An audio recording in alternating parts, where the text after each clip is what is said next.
A precarious rescue operation this Wednesday night. The mission to save 3 miners trapped underground in northern BC. Who's named in the Jeffrey Epstein files? The reports U.S. President Trump has known for months he's in the documents. The UN's highest court says having a healthy environment is a human right. That the consequences of climate change are severe and far-reaching. The potential legal penalties if countries and companies don't protect the planet.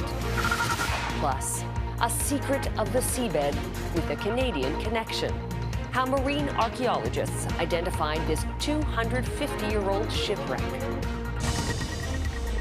Global National with Donna Friesen. Reporting tonight, Carolyn Jarvis. Good evening and thanks for joining us. We begin with a developing story in northern BC. A complex rescue operation is underway for 3 miners who are trapped underground.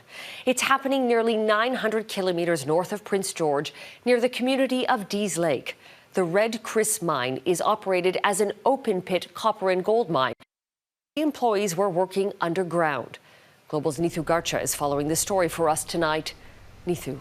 Carolyn, here's what we know so far and why the clock is ticking at Red Chris Mine. This all started on Tuesday. There were 2 separate fall of ground inside an underground access tunnel. According to Newport, the company which operates the mine, business partner employees made contact after the first incident. They followed protocol and took shelter in a refuge station equipped with compressed air, food and water to support an extended stay.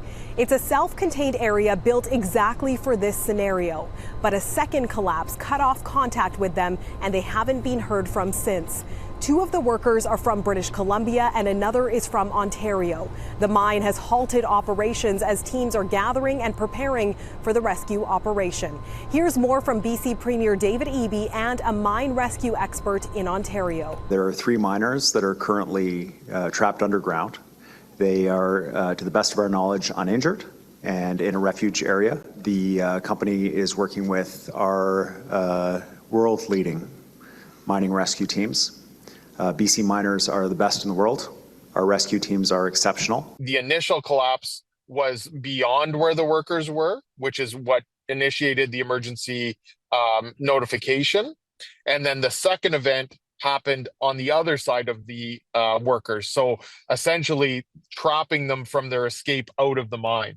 In a statement, BC's Minister of Mining said the Ministry of Mining and Critical Minerals has dispatched a geotechnical inspector of mines to the site and expedited a permit to allow heavy equipment to be moved from the nearby Brucejack mine to Red Chris to assist.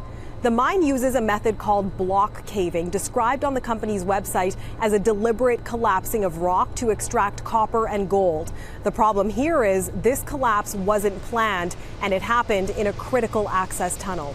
Rescue teams are said to be assessing the stability of the mine before they can attempt a rescue. Their priority now is making contact and trying to safely get them out. Carolyn? Neetu Garcha, thank you. Canada's premiers have wrapped up a 3-day meeting focused on U.S. President Donald Trump's trade war. The leaders are putting up a united front to get Canada the best deal possible. But as Mackenzie Gray reports, many analysts say any agreement that includes tariffs will be bad for business. So thanks, Doug Ford, for being such a great host this year. The smile papering Wab Kinu's face, underscoring the premier's unity on Canada's most pressing issue. I got a problem with one person, and that's Donald Trump down there. The consensus from premiers that the U.S. president's August 1st deadline to bring in a 35% tariff isn't a date Canada needs to meet to cut a deal with Trump. It's really important for Canada to get a good deal rather than rushing to take any deal, including one that might harm us in the long term. A deal even conservative premiers believe the Liberal Prime Minister is well placed to negotiate. I have a great deal of respect for Prime Minister Carney. He's a gentleman that when he says he's going to do something, I believe him. He's going to get it done. But the premiers and Mark Carney have signaled getting a deal done is likely to include some U.S. tariffs, which some economists warn could slash Canada's GDP by 3%. Even a lower tariff rate is still going to hit us much worse, and we shouldn't for a minute pretend that that is somehow a partial victory. Total trade victory seems to be what the White House is looking for. President Trump is finally putting a stop to our country getting ripped off. as a result of the president's successful negotiating tactics. Tactics that have included routinely swapping deadlines and tariff levels. I mean, I'm watching Truth Social along with everyone else because things could change in 5 minutes. To try and find a deal, Carolyn, Mark Carney has sent down the Canada-U.S. Trade Minister, Dominic LeBlanc, and his chief of staff to Washington this week to negotiate directly with the Trump administration. Mackenzie Gray in Huntsville, Ontario. Thank you.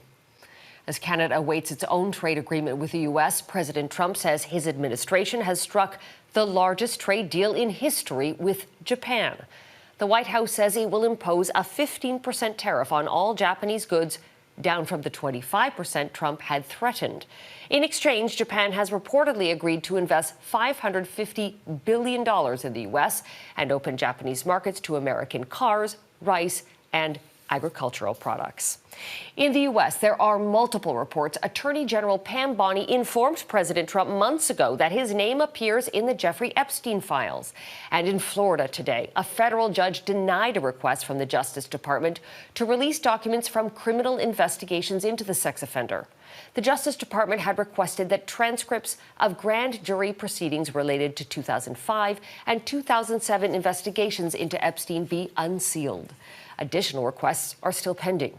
Earlier this month, the Justice Department announced it would not be releasing any additional files, even though President Trump and Bondi had previously promised additional files would be released. Since then, there's been intense criticism, including from Trump's own supporters, about the administration's unfulfilled promises of full transparency about evidence against Epstein. Today, CNN published newly uncovered images showing Trump and Epstein at social events in the 90s, including at Trump's 1993 wedding to Marla Maples and at the opening of a New York cafe.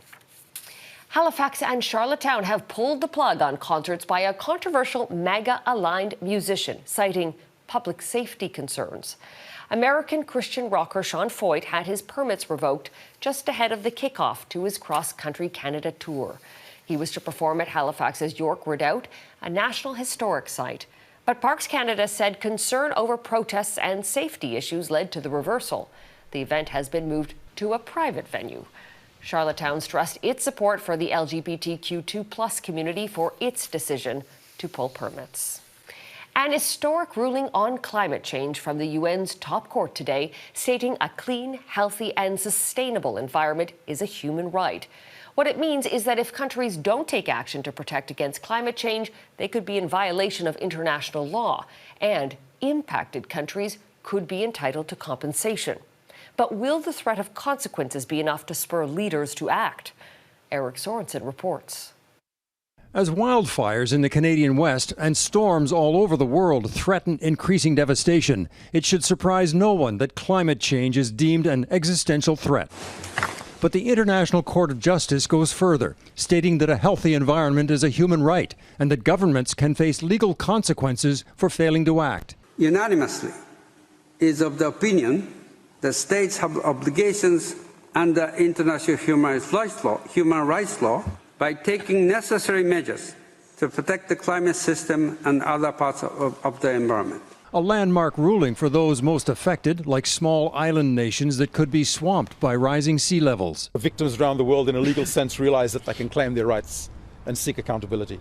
Climate advocates are desperate to force governments to change. 10 years ago, almost every country in the world signed the Paris Agreement to try to limit global warming to 1.5 degrees Celsius above pre-industrial levels. But greenhouse gas emissions are increasing, not decreasing. The latest UN emissions report says current policies will lead to an increase of 3.1 degrees Celsius by 2100.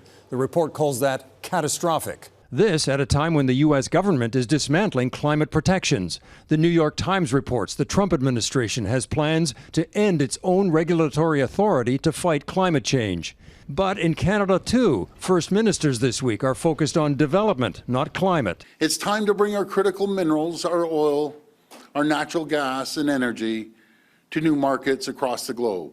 Critics say Canadian leaders are missing in action. Climate should be part of these discussions because it's an economic issue. Part of the response to Trump's tariff threats should be diversifying our economy, including our energy systems. Ontario's only Green MPP hopes international law will get government's attention. It creates a legal foundation to hold governments and big companies accountable. Activists hope that putting legal teeth in the climate fight will make a difference because, they say, at the moment, governments are not getting it done.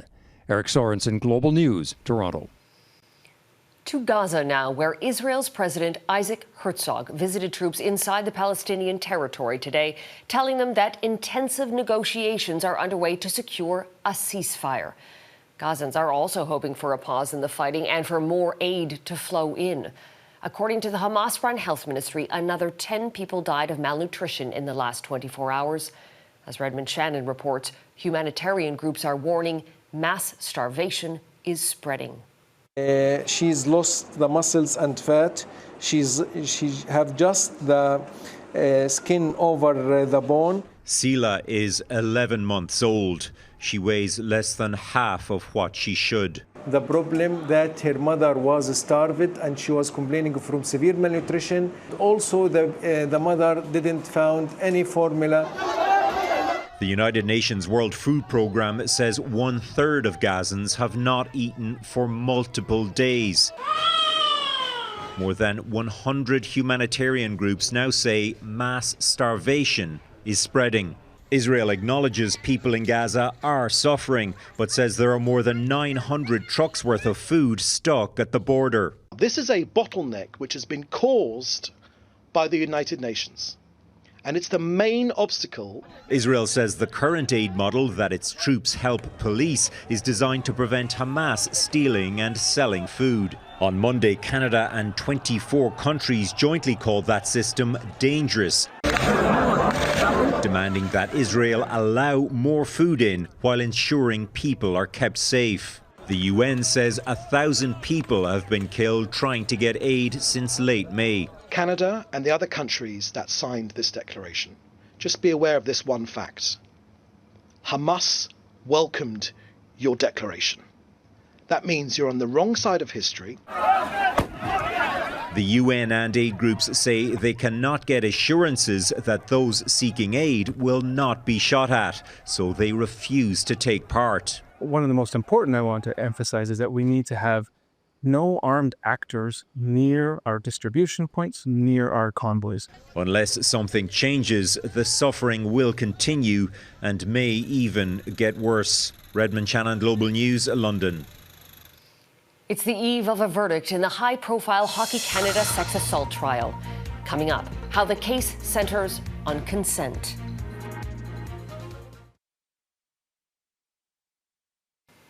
A doctor charged in the death of Matthew Perry pleaded guilty to selling the actor ketamine in the month leading up to his fatal overdose.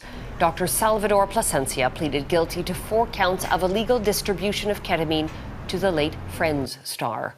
The California-based doctor is one of 5 people charged in Perry's 2023 death and faces up to 40 years in prison. A judge is set to deliver a verdict in a sexual assault trial involving 5 former Hockey Canada players. The case centers around the question of consent in an incident that took place in 2018 following Canada's win at the World Junior Tournament. Alex Fermenton, Cal Foote, Michael McLeod, Dylan Dubé and Carter Hart have all pleaded not guilty, with McLeod facing an extra charge of being a party to the offence. The ruling tomorrow comes after weeks of graphic testimony, cell phone video evidence, and emotional debate. Jeff Semple reports from London, Ontario, where the high-profile trial has unfolded. The 5 former Hockey Canada teammates admit to having sex with the alleged victim, known as EM. The question being weighed by the judge, did she consent? The high-profile nature of the case, I do think, has really sparked this broader conversation about consent. At this bar in 2018, EM met one of the accused, Michael McLeod. They drank alcohol, danced together, and went back to this hotel for consensual sex. Afterwards, McLeod sent this message to a group chat inviting others to join. The others arrived and engaged in sexual acts, which EM said were not consensual. But McLeod told police she was asking for it. She was naked at the time, I think, and she got on the bed and said, "Who wants to have sex with me?" EM testified the men did not physically force her and that she did not say no, besides telling them to stop slapping her buttocks. She said her mind went on autopilot. She adopted the persona of a porn star because she was afraid. And she went into some dissociative, disconnected state. This neuroscientist says that behavior is typical of sexual assault victims. We know that under stress and threat, parts of the prefrontal cortex goes offline. So now the person's not using decision-making, logic, reasoning. They're now in their survival brain. Canadian law states consent must be active, ongoing, and communicated.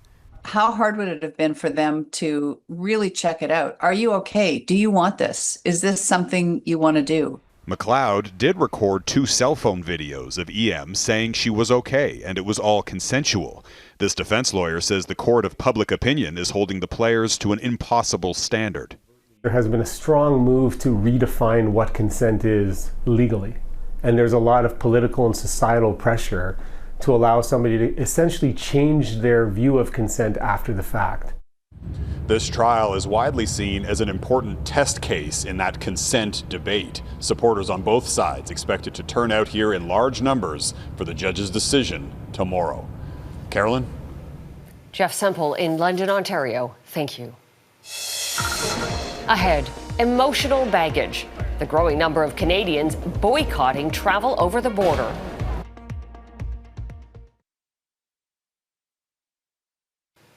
The number of Canadians traveling to the U.S. has dropped dramatically. New figures from Statistics Canada show a significant decline compared to the year before. And Canadians aren't likely to return anytime soon after the U.S. ambassador's latest insult saying President Trump thinks Canadians are mean and nasty for boycotting travel over the border. Touria Izri reports. Traveling to the U.S. under Donald Trump can carry a lot of emotional baggage. He created an atmosphere that's very hostile for us. With everything going on south of the border, it just seemed to be a lot safer to just travel within Canada. New numbers from Statistics Canada show return trips from the U.S. in May dropped 32% compared to last year. This is the U.S. departures area of Montreal's Trudeau Airport, which is particularly quiet at the height of summer. And one of the most visible signs Canadians are staying away. I think the most consistent thing is that the Canadians have not forgiven Mr. Trump. With the weak dollar and economic uncertainty, flying is increasingly becoming a luxury, with Canadian trips overseas down nearly 23%. And Americans aren't coming here as often either, with their visits down for a 4th month in a row. We're hoping that the Canadian travelers are going to be compensating for the economic loss. The problem is the Canadians don't have as much spending power as the Americans. U.S. lawmakers in border states are trying to lure their northern neighbors back, like in Vermont, which temporarily renamed Church Street to Canada Street. What's happening on the federal level does not speak for Vermont. But comments like this one are unlikely to help. There are reasons why the president and some of his team refer to Canada as being mean and nasty to deal with. This is unheard of, whatever is happening, so support your own country. And to some, that support means a staycation. Touria Izri, Global News, Montreal. A Scottish shipwreck now identified. Next, the 250-year-old warship and its Canadian connection.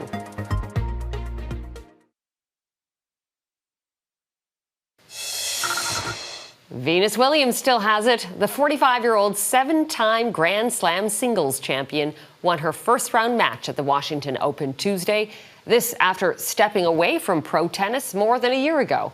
Williams is now the oldest woman to win a tour-level singles match since 2004.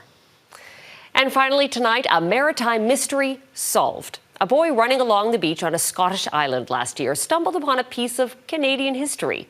What he discovered was a shipwreck, but no one knew from where. 17 months later, marine archaeologists have identified the vessel, a 250-year-old British warship, which was once involved in sieges in Quebec and Nova Scotia. Vincent McAvenny has the story. Weathered, buried and forgotten, the ribs of a wooden ship held together with large pegs were discovered by a boy after a violent winter storm.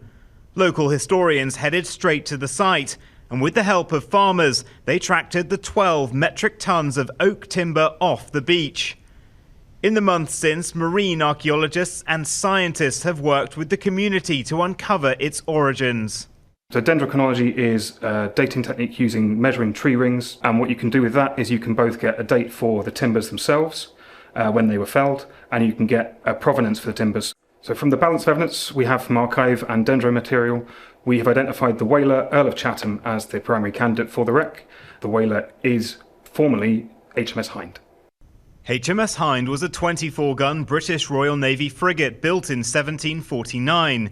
Its many years of active service saw it play a key part in the expansion and contraction of the British Empire. It travelled to colonies like Jamaica before helping Britain seize control of Canada from France during the sieges of Louisbourg, Nova Scotia and Quebec in the 1750s. In the 1770s, the frigate once again saw action during the American Revolutionary War. After its service, it was sold in 1784 and repurposed as a whaling vessel, taking on a new moniker, the Earl of Chatham. In March 1788, it embarked on a whaling voyage, heading north towards Greenland, but was wrecked on Sunday with 56 crew on board. Remarkably, all survived. The island, once branded the cradle of Scottish shipwrecks, was also known for its hospitality towards survivors. Now the community is deciding how best to display the wreck for future generations. Vincent McAviney, Global News, London.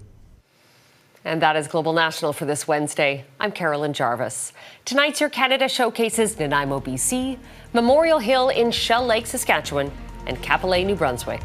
Keep sending your pictures of Canadian pride to Global National at globalnews.ca. Thanks for watching. Hope you'll join us again tomorrow. Have a great night.